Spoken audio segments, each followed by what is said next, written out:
everyone, it's Mrs. Cruz. I'm going to explain your APEC assignment. So that's coming from our text, required text for the course Assessment of Practices in Early Elementary Classrooms. So that's where we get the acronym APEC. Oh, there it is. So you're going to be using this text. You were assigned a group already. Don't pay attention to the syllabus groupings because those are based off of the just general groupings. And so I changed it per however many students were in your particular course. So pay attention to that in my emails and announcements, and as well as your group that will be located on Blackboard. And you'll also be in on a wiki with those students as well, or being working on a wiki. So this part is the effective learning environment. So that is what you're looking at. So remember that you have 7 required hours of observation in a classroom, in a K through 3 classroom. You should be sending me your school name, your teacher name, and the grade level. And you should have received on your end a letter to give to your resource teacher. And so at the bottom of that letter also has a little log where you can have your teacher, or you can do, put in your times that you're there, and then have that teacher just initial or sign their name. They can do it each day that you're there, or they can wait till the end. That's totally up to the two of you. So if we look at the syllabus, so I want you to go back to the syllabus, page 14, right at the bottom there. You'll notice that this assignment is worth 40 points, and it is 12% of your final grade.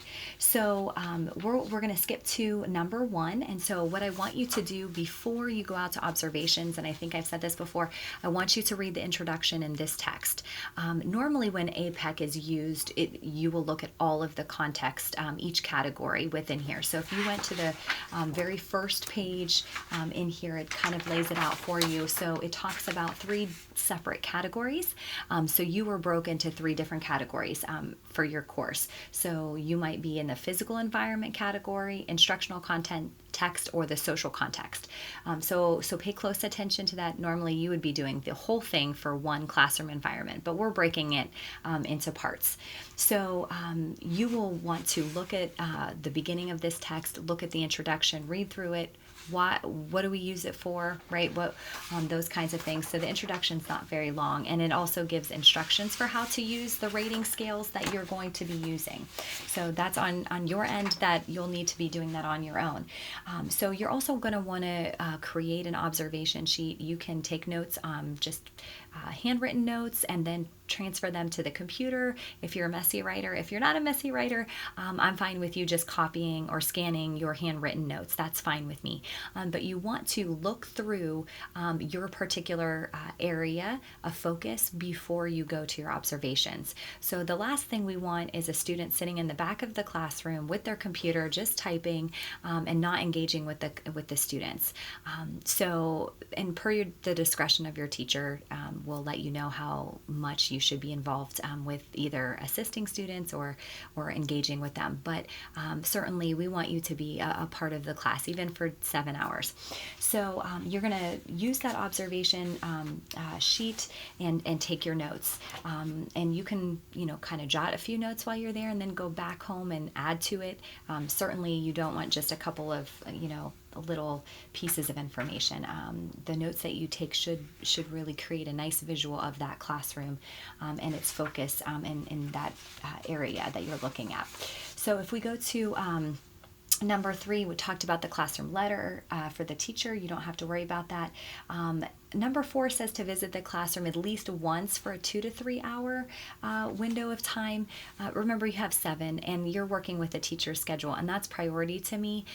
So however you want to set that up is fine. If you go 2 long days, whatever you want to do, if you have to go each day for an hour, that's fine as well. Whatever works for you and the teacher. And so when you are going to the school, remember that you are representing not only yourself and your family, but you're representing YSU, and you're also representing me. So you want to go and put your best foot forward. Remember that your first contact with that school, with the teacher or the principal, your first moments of walking in the building are already a start to your interview. So you want to really develop a good reputation for yourself in case there ever becomes an opening at that school. And so the best thing you can do is to dress professionally.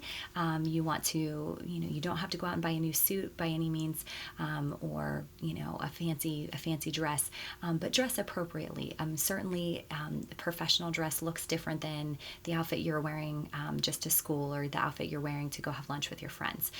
So really make sure you go in there appropriate, and it's 7 hours, so present yourself as best as you can.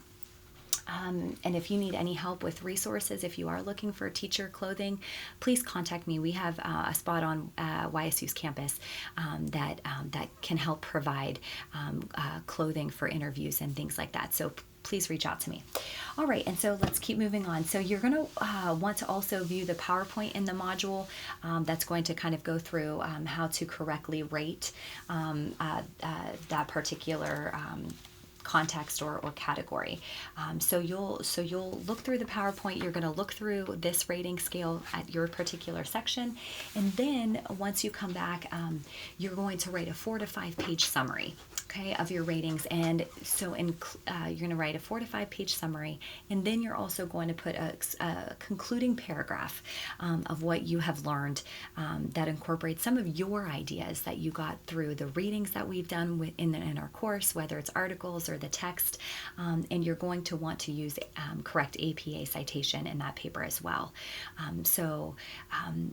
Big thing here is that you don't want to use any student names, any names for teachers or schools. Certainly you can use pseudonyms. Just put that name in quotes, and that lets me know that that is not the actual name. And remember, you're not there to judge the teacher. I always say have grace. Sometimes we go in and we are only seeing a little bit of what's happening within that classroom. And so please enter with grace and a positive attitude, and we're not there to judge. So certainly you want to speak positively as best as you can when you are writing this. So even if you found something that maybe does score lower, speak about it in a respectful manner, in a professional manner.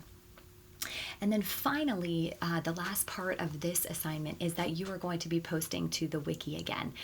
So just like you did previously in this course, you're going to post to the wiki all of the members of your group that you will find on the discussion or on the group section of Blackboard. Those will be the students that you're going to, or the peers you're going to be working with on the wiki. So you can use the group folder on Blackboard to have discussion, any of that, and then you're going to each do your part in uploading to the wiki. So if you look at that, you're going to post to each of the 3 areas within your focus. You'll see that when I make the wiki available for you. It's again something that you're collaborating with. You're not responsible for the rest of your team members, but you do want to make sure that you're doing your part and you're collaborating and making sure that that information is flowing really smoothly. And then you're going to also have to post to the other groups as well. So there are 3 total groups. You're in one, so you're going to post to the other 2 just a comment of something specific that you have noted about their wiki information. So I hope that all helps you. If you need anything else, please feel free to contact me.